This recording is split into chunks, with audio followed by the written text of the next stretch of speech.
Hi. What's Hi. your name and where you're from? Hi, I'm Nathan. I'm from Switzerland. Switzerland. Yes. So what brought you here? I'm here on exchange for 1 semester. So yeah, I was always looking forward to go on exchange. And initially I was planning to go somewhere in Europe. Europe. Yeah, but then I figured out that I might also be able to go further away. So yeah, my goal was just to go as far away as possible and to experience something as different from Switzerland as possible.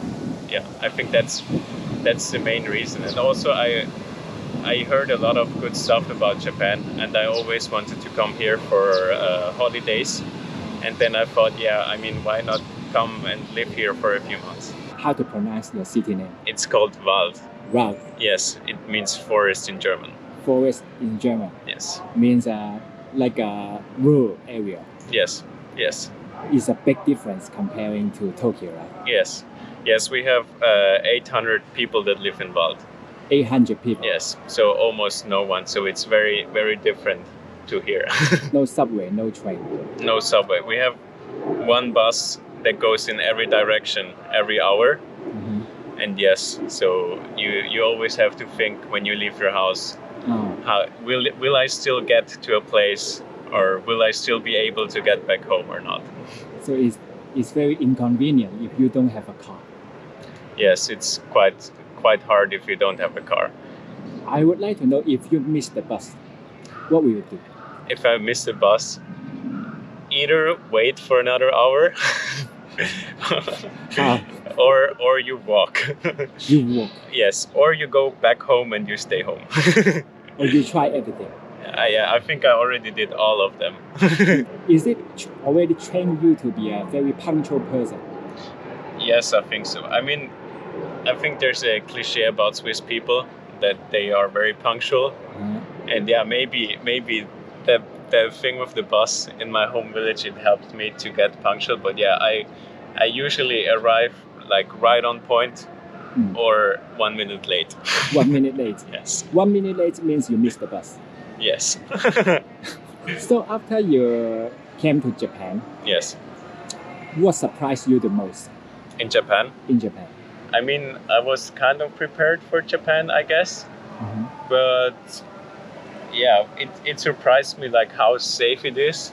Mm-hmm. Like I think Switzerland already is a very safe place. Yes. But even in Switzerland, I don't always feel safe all the time. And here, I think like even in Shinjuku or Shibuya, I feel safe all the time, and I'm never afraid that someone would steal something from me. Mm-hmm. It's quite peaceful and people are really nice. Yeah, I just feel like I could leave my backpack here and I could just walk away and no one would steal it. Mm-hmm. While I think everywhere in Europe, I would not be able to just leave my backpack laying around somewhere. You don't have to worry about your things, because at home, like if I take the train, I would always put my arm around my backpack or so if I close my eyes. Mm-hmm. But here I feel like I can just put my backpack on the floor and close my eyes or something. Yeah. Have you experienced any problem, like language barrier or something? Yes, I mean, I think it's pretty sad that I don't speak more Japanese. Mm-hmm. I've been studying only on my phone, so like reading and writing hiragana and katakana, and like knowing very basic phrases and words. Mm-hmm. So yeah, when I listen to people, I understand some of what they're talking about, but I'm unfortunately not able to hold a conversation. So this can lead to like very interesting interactions, but it can also be quite hard to like explain what you want, or yeah. What's the most difficult part of learning Japanese? Reading kanjis is super hard. Kanji. Yes. Yes. And like knowing how to pronounce them. Speaking Japanese is super hard because most of the words, they don't relate to any words from other languages that I know. Speaking of the language, Yeah. you experience any difficulties in your daily life here? Yes, I mean, at the beginning, like even conversations in the conveni were difficult because I didn't understand when they asked me for a bag or how I want to pay or something. Do you hesitate to go to the restaurant because of the language problem? No, not really. in the restaurant, I feel like it's okay because you can, worst case, you can still point and show like At the picture, right? yeah, you point at the picture, I want this, or like I'm one person, we're two people, or something like that. So not a big problem for eating. No, I think that's fine. So have you tried many Japanese food? Yes. What's your favorite? That's a tough question. I think I like all of the Japanese food, but maybe the best thing here is sushi because it's just so much better than the sushi we get in Switzerland. You mean the fish or the taste or the freshness? Yeah, everything I think.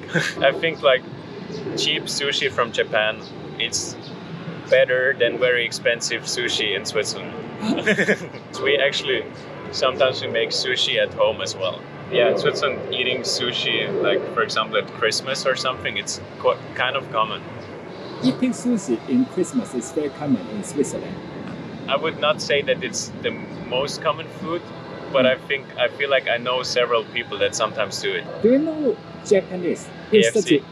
How do you know? I think it's one of the first things I learned here that you eat KFC for Christmas. Is it weird for you? It's weird that the company has so much influence and can make people like eat their food for Christmas. Means that the company has a very good strategy. Yeah, very good marketing. When you were in Switzerland, Yes. you eat outside so often? No. No. No. Because it's super expensive all the time. And going to the restaurant, it easily costs 4,000 or more. Even breakfast and lunch. Yes. My image of Switzerland is everything is very expensive. Yes. After you came to Japan, do you think everything is very cheap? Yes, I think, yes, kind of. I mean, sometimes when I buy something here, I know that it's cheap, but then when I think about how much I would have to pay for it in Switzerland, I'm always like, yeah, okay, that's fine. It's just like it's very reasonable. Yes. What's the difference between Switzerland and Japan? Yeah, I think there are a few similarities, but also a lot of differences. For example, in the subway, where they are always very silent to not annoy other people. Usually in the train, I try to like study some Japanese on my phone, so that's also a big advantage when it's really silent. It's not like a library. Right? Yes. They also like obeying to general rules. For example, taking off your shoes when you go into a room and stuff like that. It's like, it seems like very normal to do all this stuff, and no one like asks themselves, should I really do it? You just do it. What confuses you the most here?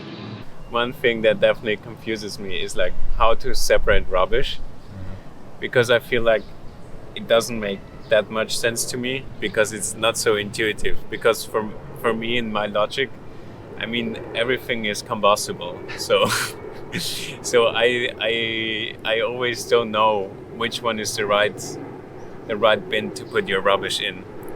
And also even in the lab, when I have something to throw away, I will ask the guys from my lab where I should put it. And it actually usually starts a discussion among the Japanese people, and they're like, this belongs there. And they're like, no, it's there. Yeah, they don't have the same opinion on where to put what. So, yeah. So every time when you throw out rubbish, you have to ask. Yeah, sometimes I ask and sometimes I just guess. I hope that I put it in the right one.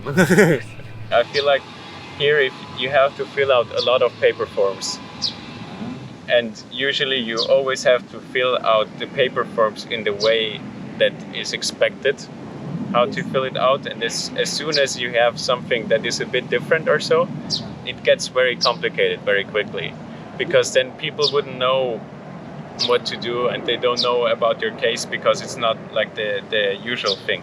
Yeah, I mean in general I'm kind of surprised how often people still use cash here, and that you sometimes cannot pay by card. I was expecting it to be more by card. You mean in restaurant? Yeah, for example in restaurants. Yeah. Yes. Thank you very Thank much. you too. Thank you very much.